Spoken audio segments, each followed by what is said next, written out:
Hello viewers, welcome back. In the last video you have learnt about Abaqus and ANSYS CAE and what are the importance of Abaqus and ANSYS CAE in machine design and mechanical characterization. So today I am going to show you practical examples of how we can do simulation using Abaqus software for the bar element that for simple stress and strain problems.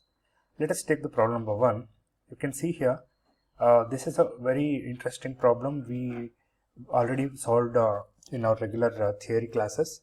So where you can find out a member formed by connecting a steel bar to an aluminum bar as shown in figure. Assuming that the bars are prevented by buckling sideways, calculate the magnitude of force that will cause the total length of a member to decrease 0.25 millimeter. These values of elastic modulus for steel and aluminum are 2.1 into 10 to the power of 5 and you can see 7 into 10 to the power of 4 for aluminum respectively. So you can validate the answers obtained theoretically as well as analytically. ನೋಡೋಣ numerical solution ಅಲ್ಲಿ ಯಾವ ತರ solve ಮಾಡೋದು ಅಂತ ನಾನು ಹೇಳ್ತಾ ಬರ್ತೀನಿ. So for easy of understanding, you can see the 3D diagram also I'm giving. 5 cm into 5 cm area ಕೊಟ್ಟಿದ್ದಾರೆ. ಹಾಗಾಗಿ this material is steel. So I've just given color coding for this to just bifurcate about the material which can be visible like ಎರಡಕ್ಕೂ difference ಗೊತ್ತಾಗಲಿ ಅಂತ ಬೇರೆ ಬೇರೆ colour ಕೊಟ್ಟಿದ್ದೀನಿ. And you can see the length of the steel bar is 30 cm, area is 5 cm by 5 cm, that is steel bar. Similarly for the bottom portion it is aluminum bar of 10 cm by 10 cm area and 38 cm is the length. So for this you need to find out the theoretical solution as we know already, and ನೀವು ಇನ್ನ ನೋಡಿಲ್ಲ ಅಂದರೆ go back to my previous numerical solution videos where I have calculated by using the simple formulas. The same thing I have kept here for your easy of understanding. So LS ಅಂತ ಹೇಳಿದ್ರೆ length of steel ಅಂತ 300 millimeter because it is in centimeter. Always you should take one unit, ಯಾವ್ದಾದ್ರು ಒಂದು unit ನಮ್ ತಗೊಂಡು ನಾವು ಶುರು ಮಾಡಬೇಕಾಗಿರೋದ್ರಿಂದ always convert into millimeter. Length of steel is 300 millimeter, length of aluminum is 380 millimeter, area of steel is 50 into 50 and area of aluminum is 100 by 100, that is 10,000 millimeter square. And Young's modulus of steel ಕೊಟ್ಟಿದ್ದಾರೆ, no conversion is required, Newton per millimeter ಇರೋದ್ರಿಂದ as it is ಹಂಗೆ kept ಮಾಡಿ. Aluminium Young's modulus ಅಷ್ಟೇ ಇದೆ. ಇಲ್ಲಿ delta L ಕೊಟ್ಟಿದ್ದಾರೆ. So ಏನು load apply ಮಾಡಿದಾಗ ಎಷ್ಟು ಶಾರ್ಟ್ ಆಯಿತು ಅಥವಾ ಎಷ್ಟು ಕಂಪ್ರೆಸ್ ಆಯಿತು ಮೆಟೀರಿಯಲ್ ಅಂದರೆ 0.25 mm. So how to find out P? So we use PL by AE formula. ಇಲ್ಲಿ ಲೆಂತು ಏರಿಯಾ ಮತ್ತು Young's modulus ಚೇಂಜ್ ಇರೋದ್ರಿಂದ ಪಿ ಕಾನ್ಸ್ಟೆಂಟ್ ಆಗಿ ಉಳ್ಕೊಳ್ಳುತ್ತೆ, ಅಂದರೆ ಎರಡರಲ್ಲೂ ಸೇಮ್ ಪಿ ಉಳ್ಕೊಳ್ಳುತ್ತೆ. If you substitute and calculate it, the answer would be around 224.37 kilonewton or 2.24 into 10 to the power of 5 ಬರಬೇಕಾಗುತ್ತೆ. So ಇದು ನಮ್ಗೆ ಆಲ್ರೆಡಿ ಗೊತ್ತಿರುವಂತಹ theoretical solution. Let solve this problem in Abaqus CAE package. So before going to that you should take these values, ಅಂದರೆ area ಗೊತ್ತಿರಬೇಕು and ಲೆಂತ್ಗಳು ಗೊತ್ತಿರಬೇಕು, Young's modulus ಎಲ್ಲ note ಮಾಡ್ಕೊಂಡಿರಬೇಕು. All the given data should be listed accordingly like this.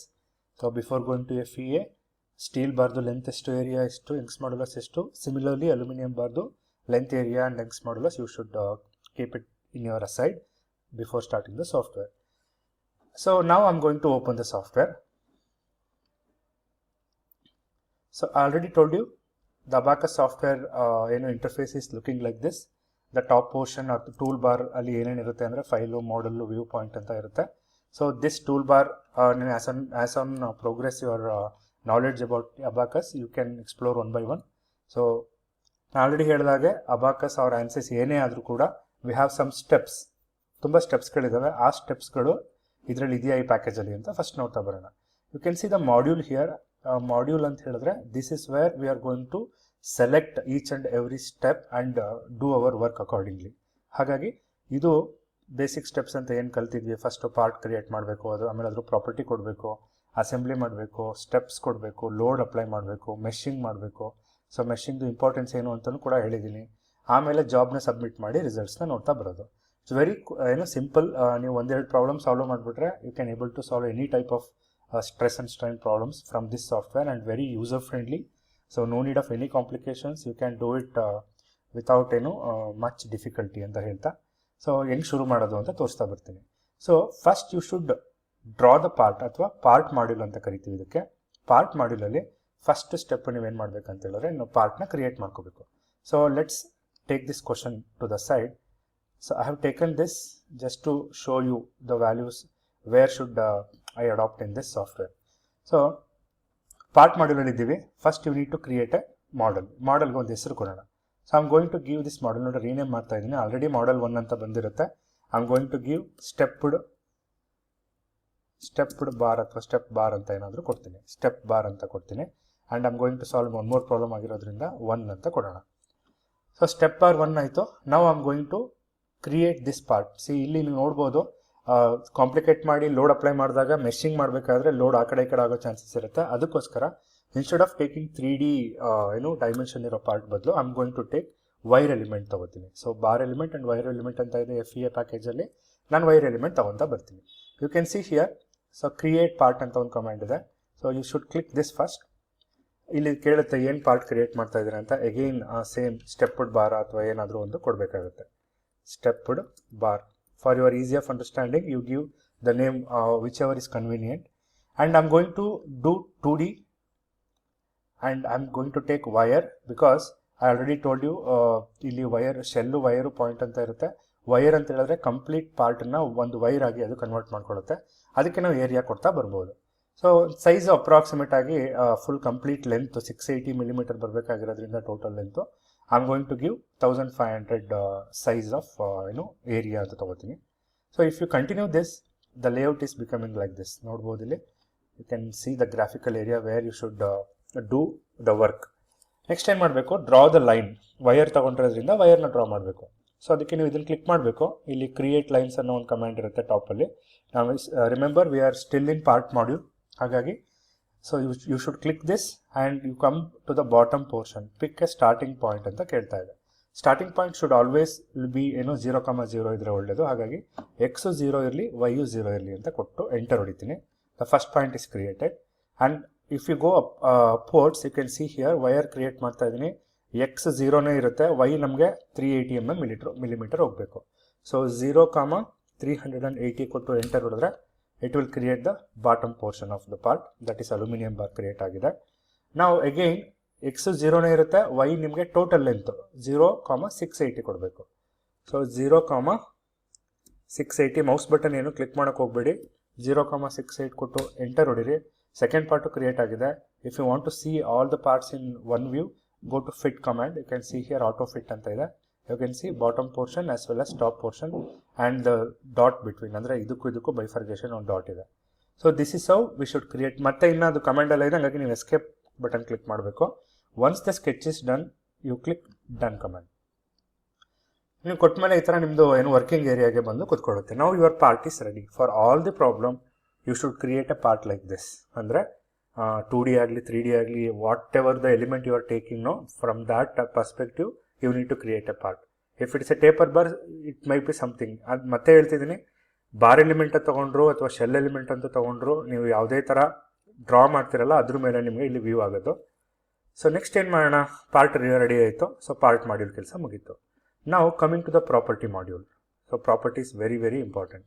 You can see various commands here. We usually hardly use for basic problems. First 3 commands use ಮಾಡ್ತೀವಿ.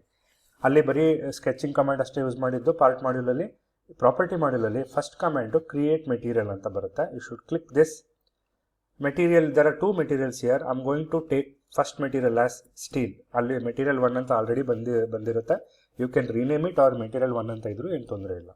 So once you create steel, come to the mechanical properties and come to elastic ಅಂತ ಕೊಟ್ಟರೆ ನಾವು it is showing values to write for Young's modulus and Poisson's ratio.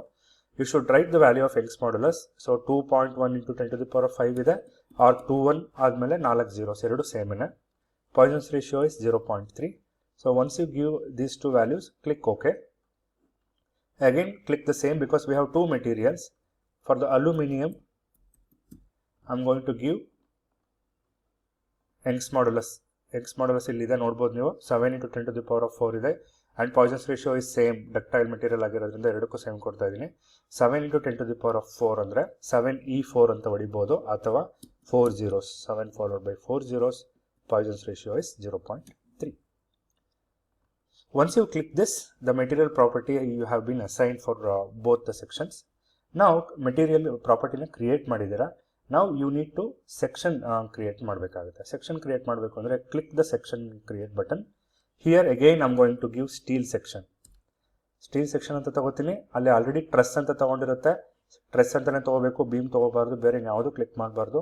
So beam ಅಂಡರಲ್ಲಿ truss click ಮಾಡಿ okay ಕೊಟ್ಟರೆ material ಕೇಳುತ್ತೆ. If you click your mouse button in this vacant area, it will give already ನೀವು aluminium ಮತ್ತು ಸ್ಟೀಲ್ಗೆ material allot ಮಾಡಿರೋದ್ರಿಂದ previous ಸ್ಟೆಪ್ಪಲ್ಲಿ it will come as like ಅದು ಬಂದು ಕೂತ್ಕೊಂಡಿರುತ್ತೆ. ಸ್ಟೀಲ್ ಕ್ಲಿಕ್ ಮಾಡಿ. ಸ್ಟೀಲ್ದು ಏರಿಯಾ ನಾನು ಆಲ್ರೆಡಿ ಹೇಳಿದಾಗೆ 2500 ಇಲ್ಲಿಂದ ತೊಗೊತಾ ಇದ್ದೀನಿ, ಇಲ್ಲಿಂದ ತೊಗೋತಾ ಇದ್ದೀನಿ. ಆಲ್ರೆಡಿ 5 × 5 ಮಾಡಿದಾಗ 50 × 50 ಮಾಡಿದಾಗ 2500 ಬಂದಿದೆ. I am taking this value only and give okay. ಒಂದು ಮೆಟೀರಿಯಲ್ ಆಯಿತು. ಎರಡನೇ ಮೆಟೀರಿಯಲ್ಗೂ ಕೂಡ ಸೆಕ್ಷನ್ ಕ್ರಿಯೇಟ್ ಮಾಡೋಣ. Again I am going to give aluminium, continue, select aluminum, and the area of the aluminum is 10,000 according to our problem. Now you have created section. You need to assign a section. ನೋಡಿ ಯಾವ area ಯಾವ ಒಂದು wire ಫ್ರೇಮ್ಗೆ ಬಂದು ಕೂತ್ಕೋಬೇಕು ಅಂತ ನಾವು ಕೊಡಬೇಕಾಗುತ್ತೆ. ಅದಕ್ಕೆ ಏನು ಮಾಡಿ, click the third one, select the top portion. ಇಲ್ಲಿ ಸೆಲೆಕ್ಟ್ ಮಾಡೋದಕ್ಕೆ ಅವಕಾಶ ಸಿಗುತ್ತೆ. ಸೆಲೆಕ್ಟ್ ಮಾಡಿ ಡನ್ ಅಂತ ಕೊಟ್ಟರೆ ಇಲ್ಲಿ ಕೇಳುತ್ತೆ ಯಾವ ಸೆಕ್ಷನ್ ಸೆಲೆಕ್ಟ್ ಮಾಡ್ತಿದ್ದೀರಾ. ಅಲ್ಲಿ ಸ್ಟೀಲ್ ಸೆಕ್ಷನ್ ಸೆಲೆಕ್ಟ್ ಮಾಡ್ತಾ ಇದ್ದೀನಿ, ಓಕೆ ಕೊಡಿ. ಸಿಮಿಲರ್ಲಿ ಆಟೋಮೆಟಿಕ್ಕಾಗಿ ಸೆಟ್ ಟು ಬಂದಿರುತ್ತೆ. Select the bottom and click done and ಇಲ್ಲಿ ಅಲ್ಯೂಮಿನಿಯಂನ ಸೆಲೆಕ್ಟ್ ಮಾಡಿ. ಇದು this is common for all the problems. ಈಗ ಮೂರನೇ ಸೆಕ್ಷನ್ ಇಲ್ಲ ನಮಗೆ, ಹಂಗಾಗಿ ಮತ್ತೆ ತೋರಿಸ್ತಾ ಇರೋದು. It will goes on continue, just click in to. Once you done with this, properties over. See majority of the failure of the program will happen in these two area. ಅಂದರೆ part ಮತ್ತು ಪ್ರಾಪರ್ಟಿಲೇ ಆಗೋದ್ರಿಂದ ನೀವು ನೀಟಾಗಿ ನೋಡಿಕೊಂಡು ಇದು ಎರಡು ಮುಗಿಸಿದ್ರೆ next ಎಲ್ಲ ಈಸಿ ಆಗುತ್ತೆ. ನೋಡಿ ಅಸೆಂಬ್ಲಿ ಅಂತ ಹೋಗ್ತೀನಿ, ಎರಡನ್ನೂ ಅಸೆಂಬ್ಲಿ ಮಾಡಬೇಕು ನಾನು. ಜಸ್ಟ್ ಕ್ಲಿಕ್ ದಿಸ್, ಎರಡನ್ನೂ ಅಸೆಂಬ್ಲಿ. ಏನು ಚೇಂಜ್ ಮಾಡಿಬಿಡಿ, ಆಟೋಮೆಟಿಕ್ಕಾಗಿ ಏನು ಡಿಫಾಲ್ಟ್ ಇರುತ್ತೋ ಅದನ್ನು ಓಕೆ ಕೊಟ್ಟರೆ ಸಾಕು. ಅಸೆಂಬ್ಲಿ ಸ್ಟೆಪ್ ಮುಗೀತು. Again go to step, create instance. Step create ಮಾಡಬೇಕು ಫಸ್ಟು. ಕ್ರಿಯೇಟ್ ಇನ್ಸ್ಟೆನ್ಸ್ ಕೊಡಿ. ಸೊ ಇಲ್ಲಿ ಇನ್ಸ್ಟೆನ್ಸ್ಗೆ ಹೋಗಿ, ಸ್ಟೆಪ್ಸ್ಗೆ ಹೋಗಿ, ಇಲ್ಲಿ ಕ್ರಿಯೇಟ್ ಸ್ಟೆಪ್ ಅಂತಿರುತ್ತೆ. Select this and don't do anything here. Whatever there in here you can give. ಇನ್ನೊಂದು ಸ್ಟೆಪ್ ಅಂತ ಇದೆ, ಐ ಕ್ಯಾನ್ ಗಿವ್ ಯಾವ ಥರ ಸ್ಟೆಪ್ ಇದು ಅಂತ ಕೊಡ್ಬೋದು ನೀವು. ದಟ್ ಈಸ್ ಕಂಪ್ರೆಷನ್ ಆಗ್ತಾ ಇದೆ ಇಲ್ಲಿ. ಯು ಕ್ಯಾನ್ ಗಿವ್ ಕಂಪ್ರೆಷನ್ ಅಂತ ಕೊಡ್ಬೋದು. ಅಂದರೆ ಬಾರ್ ಕಂಪ್ರೆಷನ್ ಆಗ್ತಿರೋದ್ರಿಂದ I give compression command. So if you give okay, the step is ಇಲ್ಲೂ ಏನೋ ಕೇಳುತ್ತೆ. ಇಲ್ಲೂ ಕೂಡ ಏನೂ ಮಾಡೋಕ್ಕೆ ಹೋಗ್ಬೇಡಿ, ಜಸ್ಟ್ ಲೀವ್ ಓಕೆ. ಓಕೆ ಕೊಟ್ಟರೆ ಸ್ಟೆಪ್ಪು ಕ್ರಿಯೇಟ್ ಆಗುತ್ತೆ. Next go to the load. This is very very important step. So ಲೋಡಲ್ಲಿ ನಿಮ್ಗೆ ಗೊತ್ತಿರೋ ಥರ ಕೆಳಗಡೆ ಪೋರ್ಷನ್ ಫಿಕ್ಸ್ ಆಗಿರಬೇಕು. ಅಂದರೆ ಲಾಸ್ಟ್ ಬಾಟಮ್ ಪಾಯಿಂಟು, ಮೇಲ್ಗಡೆ ಪಾಯಿಂಟಲ್ಲಿ ಲೋಡ್ ಅಪ್ಲೈ ಆಗ್ತಾ ಇರಬೇಕು. ಅದಕ್ಕೆ ಏನು ಮಾಡ್ತೀನಿ ನೋಡಿ. ಸೊ ಇಲ್ಲಿ there are so many commands here. So first command is create load ಅಂತ ಇರುತ್ತೆ. Second command is create boundary condition. So we are dealing with boundary conditions. ಹಾಗಾಗಿ select the boundary conditions and mechanical displacement ಅಂತ ಇದೆಯಾ ಅಂತ confirm ಮಾಡಿಕೊಂಡು, if you just give okay and you select this point, bottom point, and click done, it will be like this. So U1 ಅಂತ ಹೇಳಿದ್ರೆ ಇನ್ horizontal direction ಯಾವುದೇ ಥರ movement ಆಗಬಾರ್ದು. U2 ಅಂತ ಹೇಳಿದ್ರೆ ಇನ್ ವರ್ಟಿಕಲ್ ಡೈರೆಕ್ಷನ್ ಯಾವುದೇ ಥರ ಮೂಮೆಂಟ್ ಆಗಬಾರ್ದು. So you can give UR3 also, ಅಂದರೆ ರೊಟೇಷನ್ ಆಗಬಾರ್ದು ಅಂತ. But these two are sufficient for this. Select okay. Similarly the same command boundary conditions. ಯಾಕೆ ಬೌಂಡ್ರಿ ಕಂಡೀಷನ್ಸ್ ತಗೋತಾ ಇದ್ದೀನಿ ಇಲ್ಲಿ ಲೋಡ್ ಇದ್ರು ಕೂಡ ಅಂದರೆ ವರ್ಟಿಕಲ್ ಡೈರೆಕ್ಷನಲ್ಲಿ ಮಾತ್ರ ಮೂಮೆಂಟ್ ಆಗುತ್ತೆ, ಹಾರಿಜಾಂಟಲ್ ಡೈರೆಕ್ಷನ್ ಮೂಮೆಂಟ್ ಆಗಬಾರ್ದು. ಆ ವರ್ಟಿಕಲ್ ಡೈರೆಕ್ಷನ್ ಎಷ್ಟು ಮೂಮೆಂಟ್ ಆಗಬೇಕು ಅನ್ನೋದು ಬೌಂಡ್ರಿ ಕಂಡೀಷನ್ ಕೊಡಬೇಕು. So select the top point, click okay, and U1 is 0 and U2 you give 0 minus 0.25 millimeters. 0.25 millimeter. Why it is 0.25? ಇಲ್ಲಿ ಕ್ವಶನಲ್ಲಿ ನೀವು ನೋಡಿದ್ರೆ the member of length of the member is decreased by 0.25. It's a compression load ಆಗಿರೋದ್ರಿಂದ I'm going to give minus, and that will be in the direction of vertically downward direction. So if you click this, ನೋಡ್ಬೋದು ಇಲ್ಲಿ ಎಲ್ಲರಿಗೂ ಕಾಣಿಸ್ತಾ ಇದೆ ಅನ್ಕೋತೀನಿ. Arrow mark downwards ಆಗಿರುತ್ತೆ, X direction fix ಆಗಿದೆ. So once you done with this, the next step is to mesh. ಅಂದರೆ ಎಲ್ಲನೂ ಒಂದೇ ಏನು ಪಾರ್ಟ್ಸ್ ಆಗಿ, ಫಾರ್ ಎಕ್ಸಾಂಪಲ್ ಟೋಟಲ್ 680 millimeters ಇದೆ, ಅದನ್ನು ಸಣ್ಣ ಸಣ್ಣ ಸಣ್ಣ ಸಣ್ಣ ಭಾಗಗಳಾಗಿ ಡಿವೈಡ್ ಮಾಡಿದ್ರೆ ಆನ್ಸರ್ ಎಕ್ಯುರೇಟಾಗಿ ಸಿಗುತ್ತೆ ಅಂತ ಮೆಶಿಂಗ್ ಅನ್ನೋ ಕಮಾಂಡ್ನ ಯೂಸ್ ಮಾಡ್ತೀವಿ. ಮೆಶಿಂಗಲ್ಲಿ first step is to assign element type. Select this. So ಈ ಥರ ಒಂದು ಎರರ್ ಬರುತ್ತೆ, but don't worry, this error is assembly ಇದ್ದಾಗ ಮಾಡೋಕ್ಕಾಗಲ್ಲ, ಪಾರ್ಟ್ಸ್ ಇದ್ದಾಗ ಮಾಡಬೇಕು ಅಂತ. Select part first. Once you select the part, then you go to the assign element type. So this is very very important step. Once you select assign element type, it will ask you to select the portion of the bar where it will ask you to select this portion of the bar. So I'm going to select this and select the bottom portion, give OK. And there is no like ಇಲ್ಲಿ ಟ್ರೆಸ್ ಅಂತ ಇದೆ, ಟ್ರೆಸ್ ತಗೋಬೇಕು. Make sure that T2 D2 ಅಂತ 2 node linear 2D ಟ್ರೆಸ್ ಅಂತ element ತಗೊಂಡಿರೋದು. This is very important. Once you select this, click OK. And again you need to select the top portion, click done, and also select the truss here and make sure this is T2 D2 and OK. And once you done with this, just close it. ಎರಡು assign ಆಯಿತು. Next ನೀವು ಸಣ್ಣ parts ಆಗಿ divide ಮಾಡಬೇಕು. ನೋಡಿ approximate global size 38 ಅಂತ ಕೊಡ್ತಾ ಇದೆ. ಅಪ್ರಾಕ್ಸಿಮೇಟ್ಲಿ ನೋಡಿ ಇಲ್ಲಿ 38 ಸೆಂಟಿಮೀಟರ್ ಇರೋದ್ರಿಂದ 38 ತಗೊತಾ ಇದೆ. You can give any number, this is not a matter at all. ನೀವು ಸಣ್ಣ ಪಾರ್ಟ್ಸ್ ಆಗಿ ಡಿವೈಡ್ ಮಾಡಿದ್ರೆ it will be accurate results. ಅದಕ್ಕೋಸ್ಕರ you give any numbers, it will be divided into some parts. Complete ಲೆಂತನ್ನು some parts ಆಗಿ divide ಮಾಡುತ್ತೆ. So seeding definition complete ಆದಮೇಲೆ done ಅಂತ ಕೊಡಿ.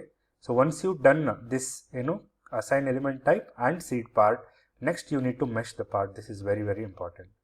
So mesh ಅಂತ ಸೆಲೆಕ್ಟ್ ಮಾಡಿದ್ರೆ okay to mesh the part ಅಂತ ಕೇಳುತ್ತೆ. ಎಸ್ ಅಂತ ಕೊಡಬೇಕು, ಆಗ ಕಲರ್ ಚೇಂಜ್ ಆಗುತ್ತೆ. ನಾವು your problem is ready for solving. ಇಷ್ಟು ಡೇಟಾ ಕೊಟ್ಟ ಮೇಲೆ ಇದಕ್ಕೆಲ್ಲ ನಾವು ಪ್ರೀ ಪ್ರೊಸೆಸರ್ಸ್ ಅಂತ ಕರಿತೀವಿ. ಒಟ್ಟು pre processor, solution, post processor ಅಂತ 3 ಸ್ಟೆಪ್ ಇದೆ FEM ಪ್ಯಾಕೇಜಲ್ಲಿ. ಪ್ರೀ ಪ್ರೊಸೆಸರಲ್ಲಿ ಕಮಾಂಡ್ಸ್ ಕೊಟ್ಟು ಲೋಡ್ ಕೊಟ್ಟು ಮೆಷಿಂಗ್ ಮಾಡೋದು. ಸೊಲ್ಯೂಷನಲ್ಲಿ ಸಾಲ್ವ್ ಆಗುತ್ತೆ ಕಂಪ್ಯೂಟರ್ ಒಳಗಡೆ, ಯಾವ ನ್ಯೂಮರಿಕಲ್ ಸೊಲ್ಯೂಷನ್ ಆಗುತ್ತೆ. ಅದಾದಮೇಲೆ ಪೋಸ್ಟ್ ಪ್ರೊಸೆಸಿಂಗ್ ಅಂದರೆ ನಿಮ್ಗೆ ಯಾವ ಥರ ರಿಸಲ್ಟ್ಸ್ ಬೇಕು ಅದನ್ನು ನಾವು ತಗೊಳ್ಳುವಂಥದ್ದಕ್ಕೆ ಪೋಸ್ಟ್ ಪ್ರೊಸೆಸರ್ ಅಂತ ಕರಿತೀವಿ. So once you done with this, go to job. ನಾವು you are in the end stage. ಜಾಬಿಗೆ ಬಂದು let us take job first. ಇಲ್ಲಿ ಕೇಳುತ್ತೆ ಕ್ರಿಯೇಟ್ ಜಾಬ್ ಅಂತ ತಗೋಬೇಕು. ಕ್ರಿಯೇಟ್ ಜಾಬ್, ಸ್ಟೆಪ್ಡ್ ಬಾರ್ ಅಂತ ಇದೆ. Whatever you give, composite bar or stepped bar ಏನಾದರೂ ನೇಮ್ ಕೊಡಿ. ಒಂದು ಮೊದಲನೇ ಅದು ಎಲ್ಲದಕ್ಕೂ ಸೇಮ್ ನೇಮೇ ಕೊಡ್ತೀನಿ ಅಂತ ಹೇಳಿದ್ರೆ ಸ್ಟೆಪ್ಡ್ ಬಾರ್ 1 ಅಂತ ಏನಾದರೂ ಕೊಡಿ. ಸ್ಟೆಪ್ಡ್ 1 ಅಂತ ಏನಾದರೂ ಕೊಡೋಣ. ಕಂಟಿನ್ಯೂ ಕೊಡಿ.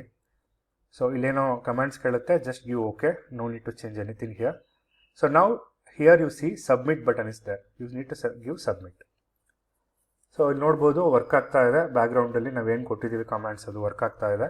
So let's see how much time it will take to complete. So it is submitted now and go to results.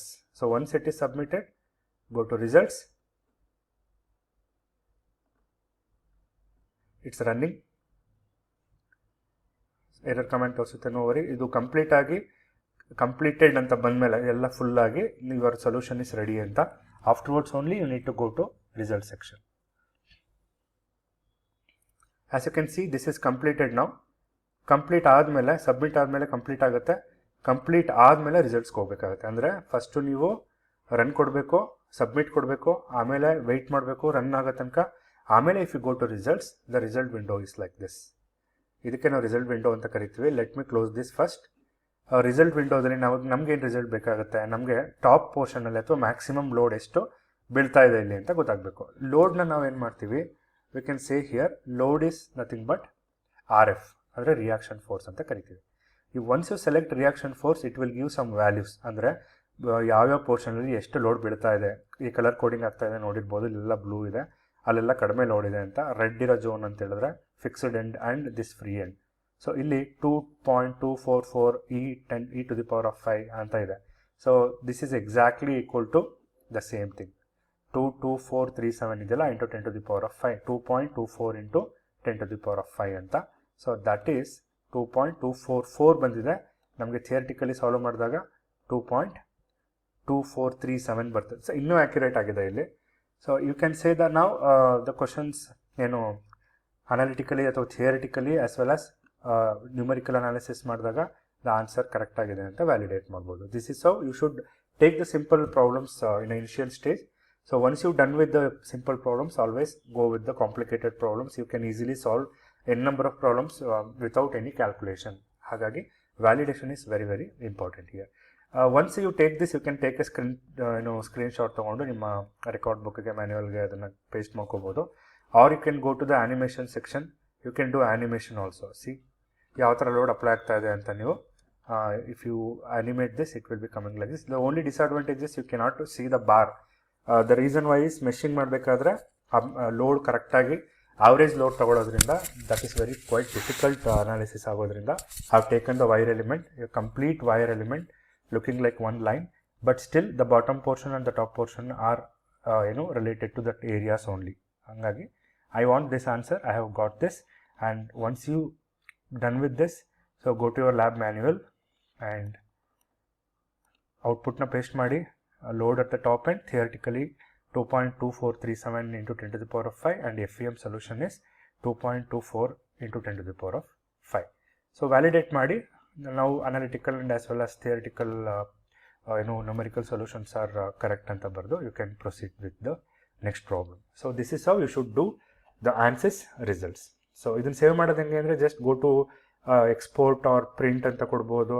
ಪ್ರಿಂಟಲ್ಲಿ ನೀವು ಕಲರ್ ಸೆಲೆಕ್ಟ್ ಮಾಡ್ಕೋಬೋದು, ವೈಟ್ ಆ್ಯಂಡ್ ಬ್ಲ್ಯಾಕ್ ಕಲರ್ ಅಂತ ಕೊಟ್ಟು, ಇಫ್ ಯು ಓಪನ್ ಯಾವುದಾದ್ರೂ ನಿಮ್ಮದು ಒಂದು ಫೋಲ್ಡರ್ ಮಾಡಿ open ಮಾಡಿಕೊಂಡ್ರೆ that will give you the image will be saved, ಆ ಒಂದು ಪೋರ್ಷನಲ್ಲಿ ಸೇವ್ ಆಗಿರುತ್ತೆ.